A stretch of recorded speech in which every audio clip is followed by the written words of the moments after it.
All right, this is Saxon Algebra 2, Lesson 83. I'm on page 344, working these two problems, 13 and 16.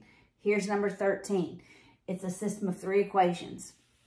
I'm always going to look at this equation. At this point, if I have one equation that has two variables, I'm going to try to use that equation to substitute into the other two. So if I solve for x, x is equal to negative 2y.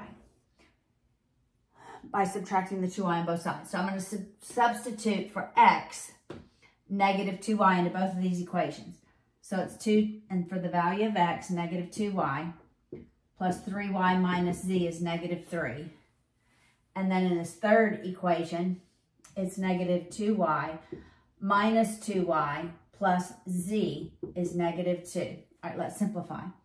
That's negative 4y plus 3y minus z is negative 3.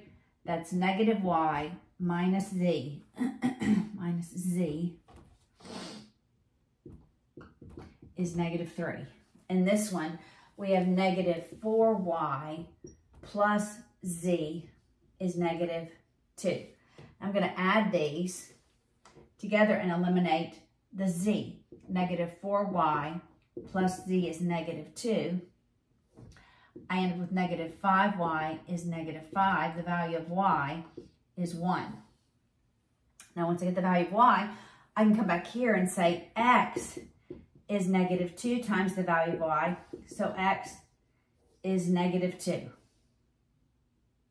Then I can go back to one of the original equations that has all three variables, substitute in for y1 for x2, and solve for z. So I'm going to go into this equation.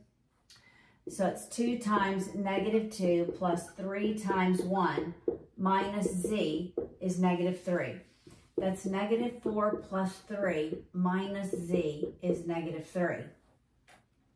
I'm going to change all these to positive. It's negative 1 minus z is negative 3. I'm going to change them all to positive. It's just going to make it easier. 1 plus z is 3. Subtract 1. You've gotten the same answer. The value of z. Here I would have added 1, then multiplied. Okay, so z is 2.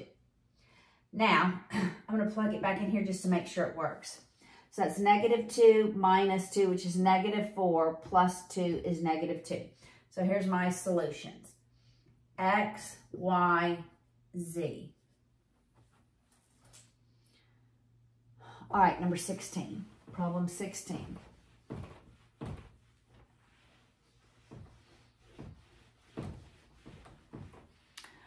Problem 16 says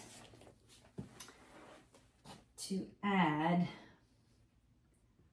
5 over x plus 6 over x squared minus 4 minus 3x over 2 minus x. I can factor this term. They're perfect squares, so my factors are conjugates. It's x plus 2, x minus 2. This one, if I change the sign of this denominator and that sign, I've effectively not changed the value of the fraction. So I'm going to change it to positive 3x. I'm going to change that x to positive and the 2 to negative, because now I have a common term. All right, so my common denominator is going to be x times x plus 2 times x minus 2. I need that term and I need those two terms.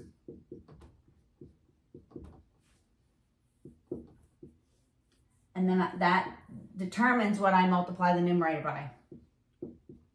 Effectively, I'm going to be multiplying by 1. So for this term, I need to multiply by x plus 2 times x minus 2, which is really x squared minus 4. So x squared minus 4, distributing the 5, that gives me 5x squared minus 20. This term I just need to multiply, and that's what I'm multiplying. I'm effectively multiplying by 1, so I don't change the value, no equal sign. All right, so for this second term, I'm multiplying by x over x. For this last term, I need x times x plus 2.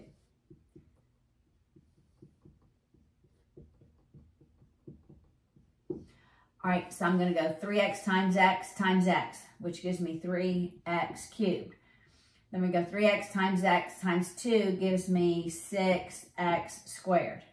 Now I can write all of this numerator over the common denominator, and we end up with 3x cubed.